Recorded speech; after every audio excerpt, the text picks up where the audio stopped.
자, 여러분 안녕하십니까? 오늘부터 우리는 제1장 병원 전 외상 소생술 PHTLS 과거, 현재 그리고 미래에 대한 강의를 본격적으로 시작하겠습니다.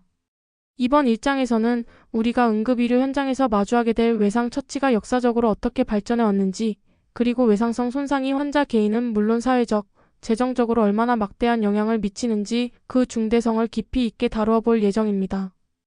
또한 외상 처치가 이루어지는 3가지 단계를 명확히 이해하는 것이 이번 시간의 핵심 목표라고 이해하시면 됩니다. 본격적인 내용에 앞서 한 가지 강조하고 싶은 것은 여러분이 앞으로 배우게 될 병원 전 외상 소생술, 즉 PHTLS 과정은 단순히 지식을 전달하는 것에 그치지 않는다는 점입니다. 이 지식은 현장에서 우리를 필요로 하는 모든 환자의 생명을 살리는 가장 강력한 무기가 될 것입니다. 자, 그럼 다음 슬라이드로 넘어가서 우리가 왜 이 자리에 있는지 그 철학적인 배경부터 짚어보겠습니다. 이 슬라이드에 적힌 문구는 우리 교재의 첫 장을 여는 매우 중요한 선언입니다. 환자가 우리를 선택한 것이 아니라 우리가 그들을 선택하였다. 라는 말의 의미를 한번 깊이 생각해 보시기 바랍니다. 여러분, 우리는 다른 편안한 직업을 선택할 수도 있었지만 굳이 이 길을 선택했습니다. 여러분이 현장에 나가게 되면 피곤하고 춥고 비가 내리며 어두운 최악의 환경에 놓일 때가 많을 것입니다. 그 어떤 상황에 직면하게 될지 전혀 예측할 수 없는 불안정한 현장에서 우리는 환자 처치에 대한 막중한 책임을 스스로 받아들였습니다. 여기서 중요한 점은 우리가 이 책임을 받아들인 이상 공상에 잠겨 있을 시간이 없다는 것입니다. 우리는 지속적으로 장비를 점검하고 물품을 충분히 공급받으며 항상 최신 의학 지식을 업데이트하여 우리가 할 수 있는 최상의 처치를 환자에게 제공해야만 합니다. 만약 여러분이 매일매일 새로운 최신 의료 정보와 지식을 배우지 않는다면 환자를 처치할 준비가 되어 있다고 감히 말할 수 없습니다. 근무가 끝나는 매 순간 환자에게 진정으로 최선을 다했다고 느낄 수 있도록 끊임없이 정진해 주시기를 당부드립니다. 자, 이제 본격적으로 병원 전 외상 처치의 역사를 살펴보겠습니다. 이 부분은 시험에 자주 나옵니다. 각 시대별 주요 인물과 업적을 반드시 구분해서 기억하세요. 응급의료의 역사는 고대 시대를 거쳐 1700년대 후반 나폴레옹 시대에 이르러 큰 전환점을 맞이합니다. 바로 나폴레옹의 수석 군의관이었던 도미니크장 라레 남작의 시대입니다. 1797년 라레 남작은 구급차가 부상자들로부터 너무 멀리 떨어져 있어서 제때 치료를 받지 못해 환자가 사망하는 문제를 직시했습니다. 그래서 그가 고안해낸 것이 바로 말이 끄는 날아다니는 구급차 플라잉 앰뷸런스입니다. 단순히 마차만 만든 것이 아니라 이 구급차에 탑승하는 인원들은 현장과 이송 중에 의료 서비스를 제공할 수 있도록 훈련받아야 한다는 현대적인 전제를 최초로 도입했습니다. 여러분이 꼭 기억하셔야 할 라레 남작의 8가지 기본 이론이 있습니다. 환자의 신속한 이송, 의료진의 적절한 교육, 전투 중 환자를 위한 현장으로의 이동, 현장에서의 즉각적인 출혈 지혈, 가장 가까운 병원으로의 이송, 이송 중 처치 시행, 최전선 병원 설치, 그리고 중증도에 따른 환자 분류입니다. 이 원칙들은 1800년대 초반에 확립되었음에도 불구하고 오늘날 우리가 사용하는 EMS 시스템의 뼈대와 완벽하게 일치합니다. 그렇기 때문에 수많은 학자들이 라레 남작을 현대 EMS의 아버지라고 부른다는 점 잊지 마시기 바랍니다. 라레 시대를 지나 1950년대부터 1970년대에 이르는 패링턴 시대입니다. 이 시기야말로 미국 현대 EMS 체계가 폭발적으로 성장한 시기입니다. 1950년대까지만 해도 민간 구급차의 상당수는 병원뿐만 아니라 심지어 영안실장 의사에서 운영되었습니다. 당시 병원 전 처치 수준은 매우 원시적이었고 장비 역시 남북전쟁 당시와 크게 다르지 않았습니다. 이런 열악한 과거의 현실 속에서 J.D.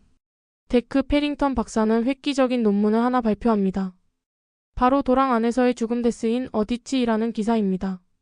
이 기사는 당시 무방비 상태였던 병원 전 처치의 문제점을 고발하며 발전을 자극하는 엄청난 계기가 되었습니다. 이 부분 헷갈리기 쉬운 부분입니다. 연도와 문서 이름을 정확히 매칭하세요. 1966년 국립과학원 NAS가 국립연구위원회 NRS에서 아주 역사적인 백서 화이트 페이퍼를 발간합니다. 이 백서의 정식 명칭은 사고로 인한 사망과 장애 현대사회에 방치된 질병입니다. 이 문서가 발표된 이후 병원 전 처치 제공자의 전문적인 훈련을 위한 NREMT 미국 응급구조사협회가 설립되고 미국 교통부 주도로 현대적인 EMT 교육 과정이 정의되면서 지금의 구급대원 양성 시스템이 표준화되기 시작했습니다. 즉, 패링턴 박사와 이 백서가 오늘날의 EMS 시스템을 탄생시킨 결정적 트리거 역할을 했다고 이해하시면 됩니다.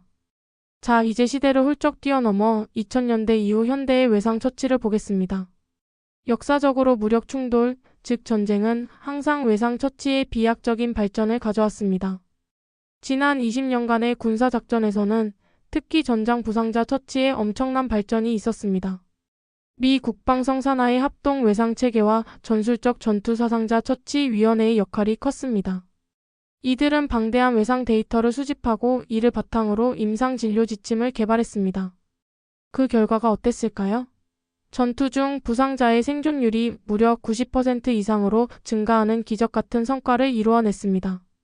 특히 여기서 중요한 수치가 나옵니다. 대량 수혈이 필요한 아주 중증의 손상을 입은 환자들에게 손상통제 소생술 데머지 컨트롤 리서시테이션을 적극적으로 시행한 결과 이들의 사망률을 과거 40%에서 20%로 절반이나 감소시켰습니다. 여러분, 이 대목은 시험 대비 관점에서 굉장히 중요합니다. 이러한 전장의 교훈은 군대에만 머물지 않았습니다. 민간 의료 영역으로 고스란히 넘어와 한때 최후의 수단으로만 여겨지며 금기시되었던 지혈대 토니켓 사용이 현재는 중증 출혈 환자를 만났을 때 현장과 응급실에서 가장 1차적인 처치로 패러다임이 완전히 바뀌었다는 점을 반드시 기억하시기 바랍니다. 이번 슬라이드에서는 외상의 역학적 통계를 살펴보겠습니다. 흔히 전염병만 팬데믹이라고 생각하기 쉬운데 외상 역시 전 세계적인 팬데믹 규모의 심각한 문제입니다. 데이터를 보시면 매일 전 세계적으로 약 14,000명이 손상으로 인해 사망합니다. 이를 1년 단위로 환산하면 연간 약 440만 명이라는 어마어마한 인구가 외상으로 목숨을 잃고 있으며 이는 전 세계 전체 사망 원인의 약 8%를 차지합니다. 이게 어느 정도 수치인지 체감이 잘 안 되실 텐데 인류를 위협하는 대표적인 질병인 결핵, 말라리아, 그리고 HIV/AIDS로 인한 사망자 수를 전부 합친 것보다 부상으로 인한 사망자 수가 2배 가까이 더 많습니다. 정말 충격적인 수치죠. 게다가 외상이 더욱 치명적인 이유는 무엇일까요? 이 부분 꼭 노트해 두십시오. 외상은 주로 1세에서 45세까지의 인구 집단에서 가장 주된 사망 원인 1위를 차지하고 있습니다. 즉, 인생에서 가장 생산적이고 활발하게 활동해야 할 젊은 인구가 외상으로 인해 가장 큰 타격을 입고 있다는 뜻입니다. 이어서 연령별로 가장 취약한 손상의 원인이 어떻게 달라지는지 분석해 보겠습니다. 이 그래프는 예방 전략을 세우는 데 있어 매우 핵심적인 자료이므로 구분해서 정확히 기억하셔야 합니다. 생애 초기인 1세에서 4세 사이의 어린아이들에게 가장 흔한 첫 번째 주요 사망 원인은 바로 익사입니다. 하지만 아이가 성장하여 15세에서 24세 구간에 진입하게 되면 그래프가 급격하게 치솟는 것을 볼 수 있는데 이 시기에 사망률을 급증시키는 주범은 다름 아닌 자동차 충돌 MVC입니다. 젊은 층에서 자동차 면허를 따고 활동량이 폭발적으로 늘어나는 시기이기 때문이죠. 그리고 연령이 점점 높아져 65세 이상의 노인 인구로 넘어가면 양상이 또 달라집니다. 이때부터는 낙상폴즈의 의도하지 않은 손상의 가장 주된 원인으로 자리 잡게 됩니다. 매년 전 세계적으로 65만 명 이상이 낙상으로 사망하며 미국에서만 매년 300만 명의 노인들이 낙상으로 응급실을 찾습니다. 추가로 최근 코비드-19 팬데믹을 거치며 마약성 진통제 과다 복용과 같은 중독 역시 65세 이전 연령대에서 의도치 않은 사망의 큰 원인으로 급부상하고 있다는 점도 역학적으로 알아두시기 바랍니다. 결론적으로 연령에 따라 위험 요인이 완전히 달라지므로 우리가 접근해야 할 예방 교육과 처치 전략도 연령별로 맞춤형으로 달라져야만 합니다. 외상이 우리 사회에 미치는 경제적 파급력에 대해 설명해 드리겠습니다. 앞서 외상이 주로 1에서 45세의 젊고 생산적인 인구에게 발생한다고 말씀드렸죠. 이들이 사망하거나 심각한 장애를 입게 되면 발생하는 임금 손실, 재산 피해, 치료비 등을 모두 합산한 경제적 부담은 상상을 초월합니다. 2019년 미국 국가안전보장회의 NCS 통계에 따르면 치명적 및 비치명적 외상으로 인해 발생한 사회적 비용이 무려 1조 1천억 달러에 이른다고 추산했습니다. 여기서 우리 응급구조사, 즉 EMS의 존재 가치가 빛을 발합니다. 예를 들어 교통사고 현장에서 여러분이 환자의 경추 목뼈를 적절하게 보호하여 고정해주는 아주 기본적인 처치 하나가 그 환자가 평생 사지마비 장애인으로 누워 지낼 것인지 아니면 건강한 사회 구성원으로 복귀하여 정상적인 직장 생활을 할 것인지를 결정짓는 엄청난 차이를 만듭니다. 만약 여러분의 빠르고 정확한 초기 출혈 조절과 신속한 외상센터 이송으로 한 사람의 생명을 구하고 장애를 막는다면 환자 1인당 평생 임금 및 생산성 손실 측면에서 무려 120만 달러를 절약할 수 있습니다. 따라서 병원 전 처치에 투자하고 효과적인 외상 시스템을 구축하는 것은 단순히 의료 서비스를 넘어서 엄청난 사회적 비용을 절감하는 가장 확실하고 가치 있는 투자라고 이해하시면 됩니다. 이 슬라이드는 앞으로 여러분이 갖춰야 할 전문가적 마인드셋을 다룹니다. 단순한 술기만 반복하는 기술자 테크니칸가 될 것인가? 아니면 스스로 생각하고 판단하는 임상가 클리니션, 싱킹 프랙티셔너가 될 것인가의 문제입니다. PHTLS 교육의 가장 중요한 철학 중 하나는 바로 모든 환자에게 일률적으로 적용되는 소위 일률적인 원사이즈 피스올 접근 방식을 암기하라고 강요하지 않는다는 점입니다. 왜냐하면 현장에서 여러분이 맞닥뜨릴 외상 환자의 상황은 매번 고유하고 예측 불가능하기 때문입니다. 따라서 여러분에게 필요한 것은 비판적 사고 크리티컬 싱킹입니다. 맹목적으로 프로토콜만 따라하는 것이 아니라 환자의 해부학, 생리학, 그리고 외상의 병태생리학적 원칙을 명확히 이해하고 당면한 상황에서 이 환자에게 지금 가장 필요한 조치가 무엇인지를 스스로 판단하여 신속하게 결정을 내려야 합니다. 여러분의 궁극적인 목표는 단순히 배운 술기를 기계적으로 수행하는 것이 아니라 현장의 다양한 변수를 고려하여 환자의 생존율을 최대로 끌어올릴 수 있는 정확한 결정을 내리는 것임을 절대 잊지 마십시오. 자, 여러분 모두 집중해 주시기 바랍니다. 이 부분은 과거 교재와 가장 크게 달라진 핵심 개념이자 시험에 무조건 출제되는 헷갈리기 쉬운 부분입니다. 우리가 전통적으로 외상 환자 평가를 배울 때 ABCD 순서를 암기해 왔습니다. 기도를 의미하는 에어웨이가 항상 최우선이었죠. 하지만 최근 교재 판본부터 그 앞에 X가 새롭게 추가되어 XABCD라는 패러다임의 전환이 일어났습니다.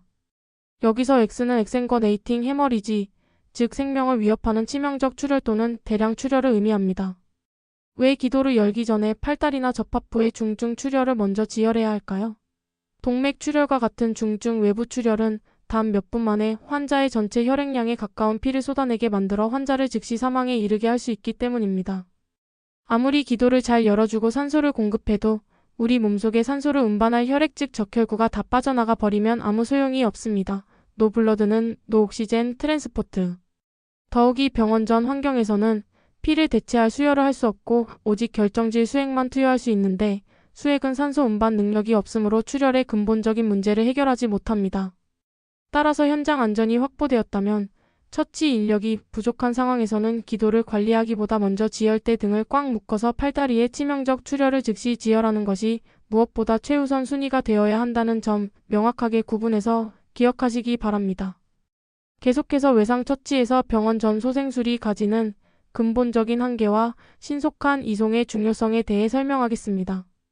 1980년대 중반을 거치며 외상 전문의들은 외상 환자와 내과적 심장질환 환자가 완전히 다르다는 사실을 인지하게 되었습니다. 심장질환 환자의 경우 제세동기나 약물 등 소생에 필요한 거의 모든 도구를 구급차 내에서 여러분이 직접 사용할 수 있습니다. 하지만 외상 환자의 경우는 어떨까요? 외상성 쇼크나 심정지가 발생했을 때 가장 핵심적인 치료법은 바로 복강이나 흉곽 내의 내부 출혈 인터널 블리딩을 수술로 지혈하고 부족한 혈액을 쏟아붓는 것인데 이 두 가지는 구급차 현장에서 절대 불가능합니다. 수술실과 혈액은행이 있어야만 하죠. 따라서 현장에서 처치 불가능한 심각한 내부 출혈이 의심된다면 여러분이 현장에서 지체할 시간은 단 1분도 없습니다. 가장 적절한 장비와 외상팀이 대기하고 있는 병원 수술실로 환자를 신속하게 이송하는 것만이 환자를 살리는 유일한 방법입니다. 이 과정에서 켄 매톡스 박사가 도입한 허용적 저혈압 퍼미시브 하이포텐션 개념이 중요합니다. 병원 전 단계에서 섣불리 대량의 수액을 투여하여 혈압을 억지로 높이면 굳어가던 피딱지혈정과 떨어져 나가 출혈을 더 악화시킬 수 있으므로 적절한 생명 유지선까지만 혈압을 낮게 유지하며 신속히 이송해야 한다는 중요한 원칙입니다. 아울러 병원 내에서는 적혈구와 혈장을 1:1 비율로 투여하는 수혈 프로토콜이 중요하게 작용합니다. 우리가 흔히 교통사고나 낙상을 사고 액서던트라고 부르지만 외상학적인 관점에서 볼 때 대부분의 외상은 우연히 발생한 것이 아니라 부주의로 인해 발생하므로 충분히 예방 가능한 사건입니다. 외상 처치는 시간적 흐름에 따라 사고 전 단계 프리 이벤트, 사고 발생 단계 이벤트, 사고 후 단계 포스트 이벤트의 3단계로 나뉩니다. 우리 구급대원들은 사고가 발생한 후 현장에 출동하여 처치하고 이송하는 반응 리스폰즈 단계에서 주로 활약합니다. 하지만 책에 나오는 산악도로의 비유를 한번 들어볼까요?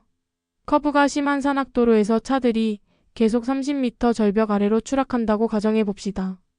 부상자를 빨리 병원에 데려가기 위해 절벽 아래에 구급차를 24시간 대기시키는 것이 현명할까요? 아니면 애초에 차가 떨어지지 않도록 절벽 위에 튼튼한 가드레일을 설치하는 것이 현명할까요? 당연히 가드레일을 설치하는 예방 프리벤션이 훨씬 더 경제적이고 효율적이며 완벽한 대안입니다. 따라서 병원 전 처치 제공자인 여러분은 현장에서 환자를 잘 치료하는 것뿐만 아니라 지역사회의 손상을 예방하는 교육과 공중보건 활동에도 적극적으로 관심을 가져야 할 의무가 있습니다. 자, 오늘 배운 내용을 핵심만 요약해 보겠습니다. 첫째, 역사의 교훈입니다.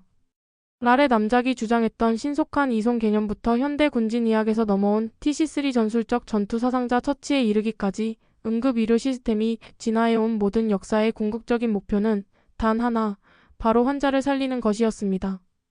둘째, 기도 유지보다 앞서는 가장 최우선 순위는 X, 즉 지혈대를 이용한 치명적 출혈의 신속한 제어라는 점을 절대 잊지 마십시오. 셋째, 여러분은 현장에서 맹목적으로 프로토콜만 따르는 기술자가 아니라 원칙을 이해하고 상황에 맞게 비판적 사고를 발휘하여 최선의 판단을 내리는 훌륭한 임상가가 되어야 합니다.